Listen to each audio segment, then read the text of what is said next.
તમારા ફોનની અંદરથી કોઈ પણ એપ્લિકેશન અથવા ગેમ્સ ગમે ત્યારે તમે આવી રીતે ડિલીટ કરો ને, અત્યાર સુધી તમે કોઈ પણ એપ્લિકેશન ડાઉનલોડ કરો અને તમે ડિલીટ કરો ને ત્યારે તમે તેને આવી રીતે જ અનઇન્સ્ટોલ અથવા ડિલીટ કરતા હોય છે. પણ આજે જે શીખવાડું એ પ્રમાણે શીખી લ્યો ને ત્યાર પછી એવી રીતે જ અનઇન્સ્ટોલ કરજો.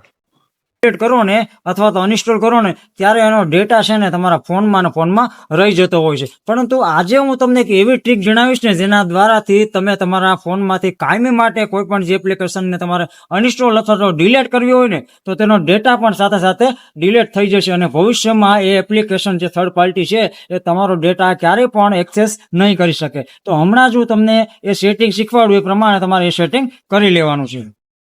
સૌથી પહેલા તમારે તમારા ફોનનું સેટિંગ ઓપન કરી લેવાનું છે. સેટિંગ ઓપન કર્યા પછી તમારે ગૂગલ સર્ચ કરી લેવાનું છે અથવા તો ગૂગલ શોધી લેવાનું છે. ત્યાર પછી તમારે અહીં ઓલ સર્વિસીસ પર ક્લિક કરવાનું છે અને ત્યાર પછી તમારે કનેક્ટેડ એપ્સના મેનુમાં જવાનું છે. ત્યાં ગયા પછી તમને બધી જ એપ્લિકેશન શો થઈ જશે જે ઓલરેડી તમારા ફોનમાં ઇન્સ્ટોલ છે અથવા તમે અગાઉ અનઇન્સ્ટોલ કરી નાખેલી છે.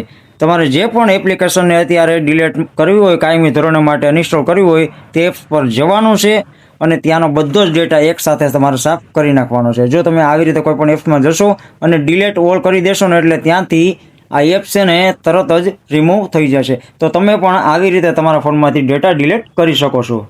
આવી રીતે કોઈ પણ એપ્લિકેશન અથવા કોઈ ગેમ્સને અનઇન્સ્ટોલ અથવા ડિલીટ કરશો ને એટલે ભવિષ્યમાં કોઈ પણ થર્ડ પાર્ટી એપ છે ને એ તમારો ડેટાનો એક્સેસ ક્યારે પણ લઈ શકશે નહીં. તો આવી જ યુઝફુલ અને હેલ્પફુલ ટ્રીક માટે અત્યારે જ સબસ્ક્રાઇબ અને ફોલો કરી દો ટેક માસ્ટર ગુજરાતીની.